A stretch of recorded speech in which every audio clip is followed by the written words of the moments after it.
Assalamualaikum warahmatullahi wabarakatuh. Salam sejahtera untuk kita semua. Untuk materi perkuliahan perekonomian Indonesia kali ini, kami dari kelompok 5 akan menyampaikan hasil diskusi kami tentang pelaku ekonomi Indonesia. Kami dari kelompok 5 dengan beranggotakan Rika Arintia, Nabila Putri Bilqis, Andini Isnaini Nisa, Fadila Erin Yumna, Valentina Faradila Febita Ikade, Hasna Anggita Wintari, dan yang terakhir Maharani Aprilia Cahyaning Tias. Pelaku-pelaku ekonomi. A. Latar belakang persoalan pelaku perekonomian Indonesia. Apa sih pelaku ekonomi itu? Pelaku ekonomi adalah semua orang baik individu maupun lembaga yang menjalankan aktivitas ekonomi atau produksi, distribusi, konsumsi pada semua tingkatan masyarakat. Ada 3 pelaku perekonomian di Indonesia, yaitu BUMS atau Badan Usaha Milik Swasta, BUMN atau Badan Usaha Milik Negara, dan koperasi. Ketiganya telah memberikan kontribusinya terhadap perkembangan perekonomian Indonesia. Ketiga pelaku perekonomian Indonesia juga memiliki peran masing-masing. Tanpa adanya peran dari pelaku ekonomi tersebut, maka perekonomian Indonesia tidak bisa sempurna untuk mencapai tujuannya dalam mensejahterakan masyarakat. Selanjutnya, B. BUMS atau Badan Usaha Milik Swasta. Badan usaha milik swasta merupakan badan usaha yang kepemilikannya merupakan milik individu atau swasta. BUMS dapat dibedakan menjadi 2, yaitu yang pertama, badan usaha swasta perseorangan.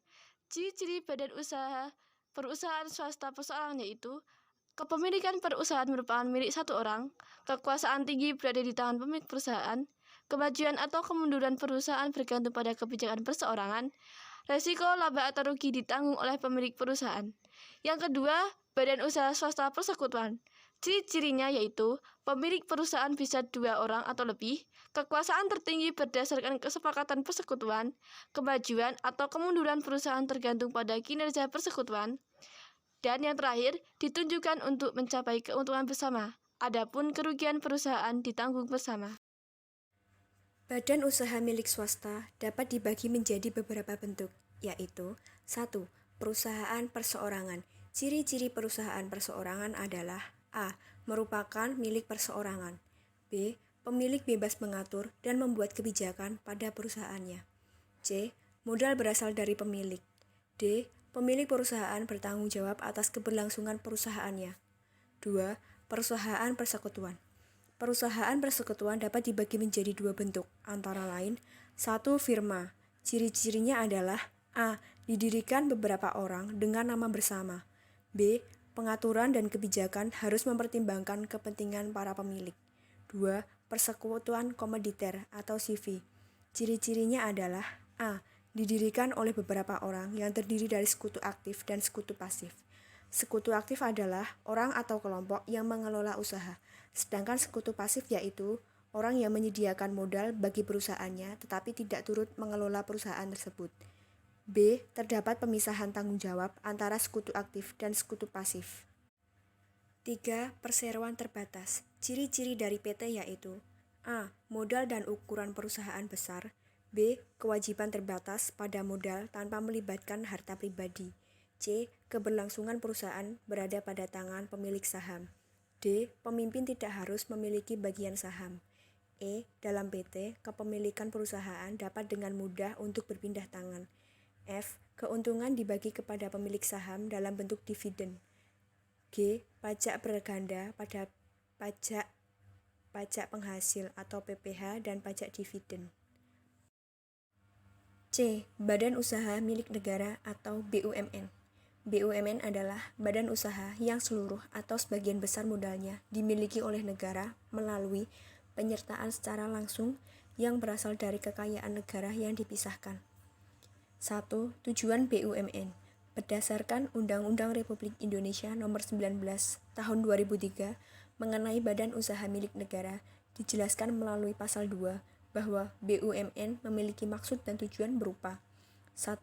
Memberikan sumbangan bagi perkembangan perekonomian nasional pada umumnya dan penerimaan negara pada khususnya. 2. Mengejar keuntungan. 3.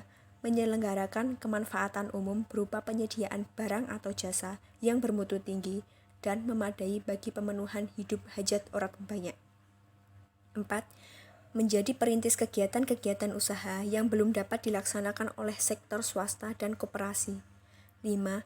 Turut aktif memberikan bimbingan dan bantuan kepada pengusaha, golongan ekonomi lemah, koperasi, dan masyarakat. 2. Fungsi dan peranan BUMN sebagai berikut. Yang pertama, sebagai penyedia barang ekonomis dan jasa yang tidak disediakan oleh swasta. 2. Merupakan alat pemerintah dalam menata kebijakan perekonomian. 3. Sebagai pengelola dari cabang-cabang produksi sumber daya alam untuk masyarakat banyak. 4. Sebagai penyedia layanan dalam kebutuhan masyarakat. 5. Sebagai penghasil barang dan jasa demi pemenuhan orang banyak. 6. Sebagai pelopor terhadap sektor-sektor usaha yang belum diminati oleh pihak swasta. 7. Pembuka lapangan kerja. 8. Penghasil devisa negara. 9. Pembantu dalam pengembangan usaha kecil koperasi. 10. Pendorong dalam aktivitas masyarakat terhadap berbagai lapangan usaha. 3. Bentuk BUMN. Ada 2 bentuk BUMN, yaitu yang pertama, Badan Usaha Perseroan atau Persero. Maksud dan tujuan Persero adalah untuk menyediakan barang dan jasa yang bermutu tinggi dan berdaya yang kuat dan mengejar keuntungan guna meningkatkan nilai badan usaha. Ciri-ciri Persero diantaranya 1. Dalam pendirian Persero diusulkan oleh Menteri kepada Presiden. 2. Pelaksanaan pendirian yang dilakukan oleh Menteri berdasarkan perundang-undangan. 3. Model berbentuk saham. Status perseroan terbatas diatur berdasarkan perundang-undangan. 4. Sebagian atau keseluruhan modal merupakan milik negara dari kekayaan negara yang dipisahkan. 5. Organ Persero yaitu RUPS, direksi dan komisaris. 6. Hubungan-hubungan usaha diatur dalam hukum perdata. Bentuk BUMN yang kedua yaitu Badan Usaha Umum atau Perum. Maksud dan tujuan Perum adalah menyelenggarakan usaha yang bertujuan untuk kemanfaatan umum berupa penyedia barang dan jasa berkualitas dengan harga yang dapat dijangkau masyarakat menurut prinsip pengelolaan badan usaha yang sehat. Ciri-ciri Perum. Pertama, melayani kepentingan masyarakat yang umum. Kedua, pemimpin berupa direksi atau direktur. Ketiga, pekerja merupakan pegawai perusahaan dari pihak swasta. Keempat, dapat menghimpun dana dari pihak. Kelima, pengelolaan dari modal pemerintah yang terpisah dari kekayaan negara. Keenam, menambah keuntungan kas negara. Ketujuh, modal berupa saham atau obligasi bagi perusahaan go public. Koperasi. Koperasi adalah gerakan ekonomi kerakyatan. Kata koperasi sendiri berasal dari bahasa Inggris cooperation yang berarti kerjasama. Sebagai salah satu bidang pelaku ekonomi, koperasi adalah organisasi ekonomi yang berusaha menggerakkan potensi sumber daya ekonomi demi memajukan kesejahteraan anggota. Koperasi tidak berhak untuk mencari keuntungan, karena anggotalah yang mempunyai hak untuk mencari keuntungan yang harus menjadi lebih besar dengan bantuan organisasi koperasi. Selain itu, koperasi juga merupakan salah satu bentuk badan hukum. Dari sisi hukum, status koperasi badan hukum dibuktikan dengan adanya Akta akte pendirian yang disahkan oleh pemerintah dan terdaftar serta diumumkan pada lembar negara Republik Indonesia. Landasan, asas, dan tujuan koperasi. Landasan koperasi merupakan pedoman dalam menentukan arah, tujuan, peran, serta kedudukan koperasi terhadap pelaku ekonomi lainnya di dalam sistem perekonomian Indonesia. Dalam Undang-Undang Nomor 25 Tahun 1992 tentang pokok-pokok perkoperasian, koperasi Indonesia mempunyai landasan sebagai berikut. Landasan ideal sesuai dengan bab 2 Undang-Undang Nomor 25 Tahun 1992, landasan ideal koperasi Indonesia adalah Pancasila. Landasan struktural adalah Undang-Undang Dasar 1945. Yang kedua, asas koperasi. Berdasarkan pasal 2 Undang-Undang Nomor 25 Tahun 1992 ditetapkan sebagai asas koperasi ialah kekeluargaan. Yang ketiga, tujuan koperasi. Tujuan koperasi dapat ditemukan dalam pasal 3 Undang-Undang Nomor 25 Tahun 1992 yang berbunyi, koperasi bertujuan memajukan kesejahteraan anggota pada khususnya dan masyarakat pada umumnya, serta ikut membangun tatanan perekonomian nasional dalam rangka mewujudkan masyarakat yang maju, adil, dan makmur, berlandaskan Pancasila dan Undang-Undang Dasar 1945. Prinsip koperasi di Indonesia dalam bab 3 bagian kedua pasal 5 Undang-Undang Nomor 25 Tahun 1992 diuraikan bahwa 1. Koperasi melaksanakan prinsip koperasi sebagai berikut. Keanggotaan bersifat sukarela dan terbuka. Pengelolaan dilakukan secara demokratis. Pembagian sisa hasil usaha dilakukan secara adil sebanding dengan besarnya jasa usaha masing-masing anggota. Pemberian balas jasa yang terbatas terhadap modal dan kemandirian. 2. Dalam mengembangkan koperasi, maka koperasi melaksanakan pula prinsip koperasi sebagai berikut. Pendidikan perkoperasian dan kerjasama antar koperasi. C. Perbedaan antara badan usaha koperasi dengan badan usaha lainnya. 1.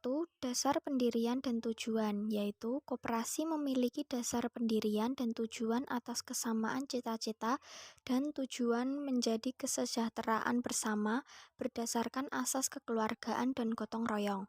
Sementara dasar pendirian dan tujuan badan usaha lainnya hanya untuk mencari keuntungan sebesar-besarnya. 2. Pada umumnya, keanggotaan di dalam koperasi dapat diikuti oleh semua warga negara yang sudah dewasa, sementara untuk keanggotaan dari badan usaha lain umumnya terbuka hanya untuk orang yang memiliki modal.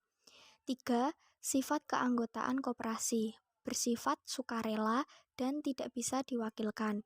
Dalam badan usaha lain memiliki ketentuan-ketentuan pembatasan yang disepakati menurut kriteria pemilik modal. 4. Kekuasaan tertinggi di dalam koperasi ada pada rapat anggota, sementara badan usaha lain biasanya ada pada pemegang saham atau pemodal. 5.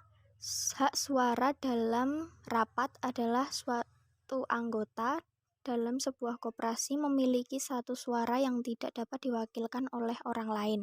Sementara dalam badan usaha lain, satu suara atau lebih dapat dimiliki oleh pemodal. 6. Perolehan modal anggota koperasi, yaitu dari simpanan anggota, sedangkan modal badan usaha lainnya diperoleh dari penjualan saham, perorangan atau kelompok. 7. Pembagian keuangan di dalam koperasi. Terdapat pembagian SHU menurut jasa anggota, sedangkan dalam badan usaha lain tidak ada pembagian SHU. 8. Tingkat bunga atas modal di dalam koperasi dibatasi, sedangkan dalam badan usaha lainnya tidak dibatasi dan disesuaikan dengan tingkat bunga yang berlaku. Dan yang terakhir, usaha dan manajemen keuangan koperasi bersifat terbuka, sedangkan keuangan pada badan usaha lain bersifat tertutup. Selanjutnya, D. Fungsi dan peran koperasi. Fungsi koperasi sebagai urat nadi kegiatan perekonomian Indonesia, sebagai upaya mendemokrasikan sosial ekonomi di Indonesia, untuk meningkatkan kesejahteraan warga negara Indonesia, dan yang terakhir, memperoleh perekonomian rakyat Indonesia dengan jalan pembinaan koperasi. Peran dan tugas koperasi yaitu meningkatkan taraf hidup sederhana masyarakat Indonesia, mengembangkan demokrasi ekonomi di Indonesia, dan yang terakhir mewujudkan pendapatan masyarakat yang adil dan merata dengan cara menyatukan, membina, dan mengembangkan setiap potensi yang ada. Selanjutnya yaitu peranan koperasi sebagai pelaku ekonomi. Berdasarkan pada jenisnya, yaitu yang pertama, koperasi konsumsi. Koperasi konsumsi menyediakan kebutuhan hidup sehari-hari bagi anggotanya. Harga barang-barang dari koperasi umumnya lebih murah dari harga di pasaran. Sebagai contoh, koperasi menjual beras, telur, gula, tepung, kopi, dan lain-lain. Yang kedua yaitu koperasi kredit atau simpan pinjam, yaitu koperasi yang menghimpun dana dari anggotanya dan meminjamkannya kembali kepada anggota yang membutuhkan. Contohnya yaitu koperasi simpan pinjam unit desa atau KUD, koperasi serba usaha, kospin jasa, koperasi pasar atau KPS, dan koperasi kredit atau KKD. Yang ketiga yaitu koperasi produksi. Koperasi produksi menyediakan bahan baku, menjalankan usaha produksi, dan memasarkan hasil produksi. Contohnya, koperasi membantu menyiapkan bahan baku untuk dibuat kerajinan. Selain itu, koperasi membantu para petani dalam mempersiapkan bibit dan pupuk untuk menanam padi, dan lain-lain. Koperasi serba usaha, yaitu koperasi yang menjalankan berbagai kegiatan usaha, baik sebagai koperasi konsumsi, simpan pinjam, maupun produksi. Contohnya yaitu koperasi sekolah, koperasi karyawan, unit pertokoan, dan lain-lain. Yang kedua yaitu koperasi berdasarkan tingkatnya. Koperasi berdasarkan tingkatnya dapat dibagi menjadi dua, yaitu koperasi primer dan koperasi sekunder. Koperasi primer yaitu koperasi yang beranggotakan minimal 20 orang. Orang-orang yang membentuk koperasi tersebut harus memenuhi persyaratan anggaran dasar koperasi primer dan memiliki tujuan yang sama. Kemudian, koperasi sekunder, yaitu koperasi yang didirikan oleh sebuah organisasi koperasi atau beranggotakan koperasi primer. Anggota koperasi sekunder adalah koperasi-koperasi yang memiliki kepentingan dan tujuan yang sama agar kegiatan yang dilakukan bisa lebih efisien. Yang terakhir yaitu koperasi berdasarkan pada jenis komoditinya. Yang pertama, koperasi pertambangan, yaitu koperasi yang melakukan usaha dengan menggali sumber-sumber alam secara langsung tanpa atau dengan sedikit mengubah bentuk dan sifat sumber-sumber alam tertentu. Yang kedua, koperasi pertanian dan peternakan, yaitu koperasi yang melakukan usaha sehubungan dengan hewan dan pertanian tertentu. Yang ketiga, koperasi industri dan kerajinan, yaitu koperasi yang melakukan usahanya dalam bidang usaha industri atau kerajinan tertentu. Yang keempat, yaitu koperasi jasa. Koperasi jasa mirip dengan koperasi industri, namun komoditas yang ditawarkan adalah jasa. Koperasi jasa ini mewadahi para anggota yang memiliki usaha di bidang jasa.